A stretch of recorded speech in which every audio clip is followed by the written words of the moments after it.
He then grabbed a woman with a walker and put the knife to her throat. So Nick, what would you do if I put my knife to your throat like this? What would you do? What would you do? What would you do? You didn't expect this. He didn't expect this at all, right? So the problem is he didn't expect it. So when you get into this situation, the best way to defend this is, what do you reckon, Nick? What do you reckon the best way to defend this? Stamp on your foot, shin scrape? Well, maybe not get in there in the first place. So the same concept applies with dealing with knives. If I'm going to attack, he's already got a knife. Already got a knife. That's not a knife. That's a knife. I thought this was a knife. We've both got a knife.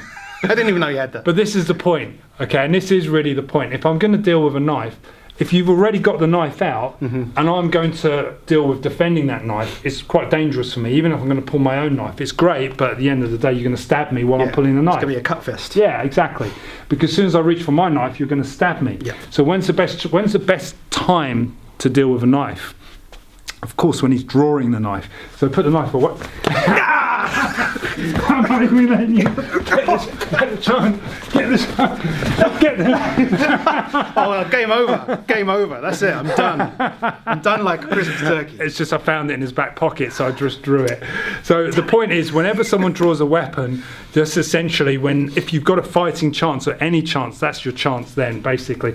If you are in a situation where you can't even realise if someone's coming up behind you and putting a knife to your throat, I hope he's doing that now, because it's pretty scary, this, isn't it? Knife to your throat is really a lack of situational awareness. You've got to be in a good observational state. So open environment, never stand in an open space, because if you stand in an open space, it's quite easy for someone to walk up behind you. I always work on prevention rather than cures. Yes, there's fancy things you can do. There's a lot of people that teach ideas such as lifting the shoulder, getting hold of the weapon, pulling it down, and struggling with it, and that's absolutely fine, but who wants to struggle or be in that situation in the first place? So for me, the idea is very, very simple.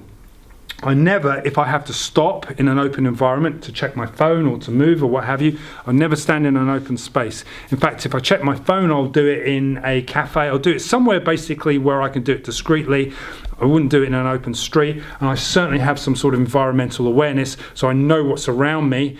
And we do a lot of exercises where we are literally clinching with each other, and the person can pull either their firearm or they can draw a knife. And basically, you just have to react accordingly, and it works. It's a good reactive exercise. So try to be aware of not only the situational,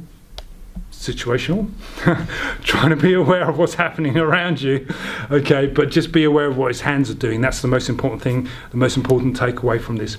Watch the hands, be aware of it. Don't put yourself in an environment or position where you can easily be reached or attacked. Thanks for watching. I think my hand's just been cut off.